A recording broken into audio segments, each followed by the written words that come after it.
C'était une pratique bien familière aux anciennes générations de Vosgiens, mais qui s'est peu à peu perdue avec le temps, le schlitage. Il consistait autrefois à descendre le bois de la montagne à l'aide de ces grands traîneaux, les schlitt. Ça fait bon aux fesses. Dans la forêt du Hata, à Sapois, l'association des Hatatos entretient cette tradition depuis 51 ans. Dimanche dernier, la fête du schlitage, c'était donc l'occasion pour certains de se réapproprier les gestes de leurs aïeux. Du temps de mon grand-père, je raconte un peu ce que j'ai vécu. Quand ça descendait beaucoup, on schlitait sur la terre, comme on voit ici. Et quand ça descendait un peu moins, on attendait simplement qu'il neige pour que la schlitt glisse mieux sur les terrains. Voilà. C'était dangereux parfois, j'imagine. C'était un peu dangereux, donc mon grand-père m'a appris la prudence. C'est vrai que c'était une bonne leçon de vie à 12 ans.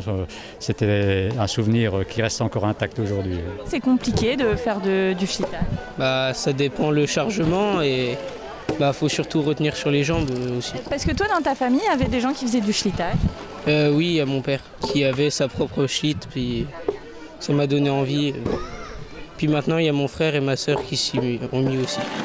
Parfois périlleuse, surtout par terrain glissant, cette pratique était essentiellement masculine. Bien que certaines femmes aient fait exception, c'était le cas ce dimanche d'Anne-Sophie et son équipe.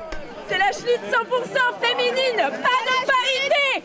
C'est pas une histoire de force, c'est vraiment un délicat équilibre entre, je dis toujours, le côté technique et puis retenir la schlitt, c'est quand même un peu physique. Mais on voit des photos de l'époque de femmes qui schlittaient en jupe et souvent qui réceptionnaient les schlitt en bas et qui aidaient les hommes et qui tiraient les schlitt comme les hommes, en fait. Voilà. Donc il n'y a pas de raison. Il n'y a pas de raison, exactement. La fête du schlitage, c'est aussi la mise en lumière des vieux métiers qui se pratiquaient à l'époque dans le massif des Vosges, dont la plupart existent toujours, même s'ils se sont modernisés. On ne débite plus les blocs à la main, on a des débiteuses automatiques, des câbles diamantés, des gros disques, c'est du matériel plus moderne, quoi. Un peu moins lourd peut-être aussi.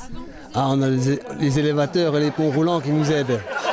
Une fête entretenue par plus de 200 bénévoles qui bat toujours son plein le premier dimanche du mois d'août, qu'importent les chaussures boueuses. Cette année, la 50e édition a attiré plusieurs milliers de visiteurs.